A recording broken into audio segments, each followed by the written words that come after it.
கூறுவது போல் உனக்கு அடுத்து இருப்பவர் மீதும் அன்பு கூறுவாயாக. லூக்கா 10ஆம் அதிகாரம் 27வது வசனம்.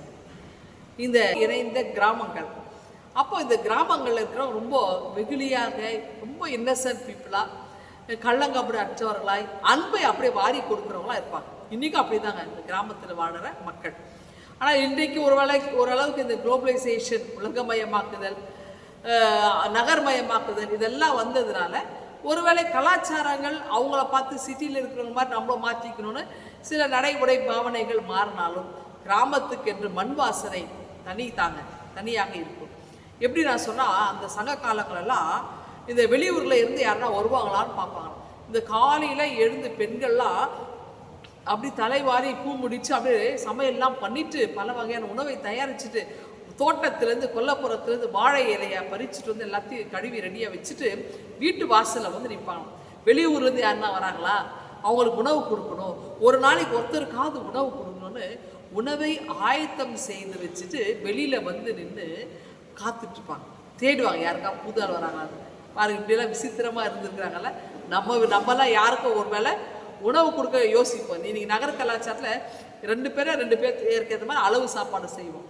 அதுவே நான் சில நேரத்தில் செய்ய முடியாது. இப்போ எல்லாமே நம்ம சொமேட்டோவில், ஸ்விக்கி ஏதோ ஒன்றுல நம்ம என்ன பண்ணுறோம், ஆர்டர் பண்ணி சாப்பிடுவோம். யார் வந்தாலும் கடையில் வாங்கி கொடுத்தோம். இன்றைக்கி அது ரொம்ப ஈஸி ஆயிடுச்சு. அப்போலாம் அப்படி கிடையாது. அவங்க சமைச்சு காத்திருந்து வறியவர்கள், ஏழைகள், வெளியூருக்காரங்க வந்தால் செய்வாங்க. நான் கூட சிறு பிள்ளைகளும் ஒரு கிராமத்துக்கு போவாங்க. எங்கள் தூரத்து உறவினர் இருந்தாங்க. அந்த கிராமத்துக்கு போகும்போது பஸ்ஸை விட்டு இறங்கி அந்த ஊருக்குள்ளே போனாங்க. நடந்து போகும்போது பார்த்தீங்கன்னா அந்த திருவிழா காலங்களிலெல்லாம் யாருன்னே தெரியாது. அம்மா சாப்பிட்டு வான்னு கூப்பிடுவாங்க. எங்கள் வீட்டில் கொஞ்சம் சாப்பிட, கொஞ்சம் தண்ணியாக கூட, போராது கூட, இதை சாப்பிடு, அதை சாப்பிடுன்னு எங்கேயோ எல்லாருமே கேட்பாங்க. அப்போ இன்றைக்கி இந்த மாதிரி மக்களை நம்ம தொலைச்சிட்டோமோ, இல்லை அந்த கிராமங்கள்லாம் அழிக்கப்பட்டுச்சோ அப்படின்ற ஒரு எண்ணம் கூட இன்றைக்கி வருது. இன்றைக்கி ஒரு சில நல்ல உள்ளங்கள், நல்ல கிராமங்கள், நல்ல மக்கள் வாழறதுனால இந்த உலகம் பொய்த்து போகாமல் நிலைத்து நிற்குதுங்க. அப்போது இங்கே பார்த்தீங்கன்னா இந்த மாதிரி எளியவர்கள், வெளியூருக்காரங்க யாராக இருந்தாலும் நமக்கு உதவி செய்யும். எகிப்தில் இஸ்ரேல் ஜனம் இருந்தாங்க. அவங்க என்ன பண்ணாங்கன்னு தெரியுமா? அந்த நாட்டில் இருக்கும்போது இவங்க வந்து அந்த எகிப்தியர்களோடு கலக்கலை. மற்ற இனக்குழுக்கள்லாம் இருந்தாங்களே, ஏத்தியர், எபூசி இவங்களாம் இருந்தாங்க இல்லையா, அவங்களோட உறவு வச்சுக்கல. இவங்க ஒரு தனி இனமாகவே வாழ்ந்தாங்க. யாருக்கும் இவங்க வந்து உறவு கொடுக்கல் வாங்கல், பெண் கொடுத்து பெண் எடுப்பு இதெல்லாம் எதுவுமே இல்லை. தனி இனமாகவே இவங்க வாழ்ந்தாங்க. இப்போது இது அப்படியே அவங்க வாழ்க்கையில் மீண்டும் அவங்க இஸ்ரேலுக்கு வந்து செட்டில் ஆன பிறகு கூட அவங்களுக்கு வந்து எருசலேமுக்கு வந்து செட்டில் ஆகிறாங்க. எல்லா இடமும் செட்டில் ஆன பிறகு கூட அவங்களுக்கு வந்து அந்த எண்ணம் போகிறது. அந்த வாழையடி வாழையாக அவங்க சந்ததிகள் அப்படியே தான் இருந்தாங்க. இயேசுவின் காலத்தில் இந்த சூழலை ஆண்டவர் மாற்ற முயற்சி செய்தார். அப்போ அவர் என்ன சொல்றேன்னா, உனக்கு பிறன் யார் ஒரு கேள்வி எழுப்புறார். அப்படின்னு என்ன அர்த்தம்னா, உனக்கு அடுத்து இருப்பவர் யார் அப்படின்னு அர்த்தம். அப்போது எனக்கு அடுத்து இருப்பவர் எனக்கு ஒன்றும் புரியலையே அப்படின்னு, அதாவது அன்பு காட்டு, உன்னை போல பிறரை நேசி.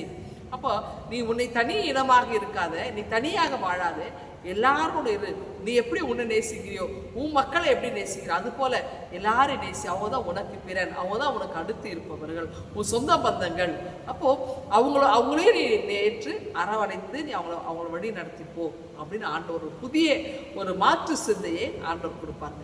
அப்படின்னா ஆண்டவர் அன்னைக்கு கேட்ட அதே கேள்விதான், உனக்கு பிறன் யார் அப்படின்னா, எனக்கு அடுத்து இருப்பவர், எனக்கு உறவினராக இருப்பவர் யார், நான் யாருக்கு உதவி செய்யணும் என்பதை நாம் சிந்தித்து பார்த்து நம்ம வாழ்க்கையில செயல்படுத்துகிறாங்க. இதுதான் இயேசுவின் விருப்பமாக இருக்கிறது. ஆகவே ஆண்டவர் கேட்ட கேள்வியை நம்ம மனதில் உள்ளடக்கியவர் சிந்தனை செய்து நாம் எல்லாரையும் ஏற்று அரவணைத்து நேசிப்போமா? இந்த சிந்தனையோடு இந்த நாளை துவங்கள். ஆண்டவர்களை ஆசீர்வதிப்பாராக. ஆமாம். எங்கள் அன்பின் ஆண்டவரே, நாளை பிறரை ஏற்று அன்பு செய்ய கிருபை தாரும். மீட் பேச ஜெபிக்கிறோம் எங்கள் அன்பின் கடவுளே. ஆமாம்.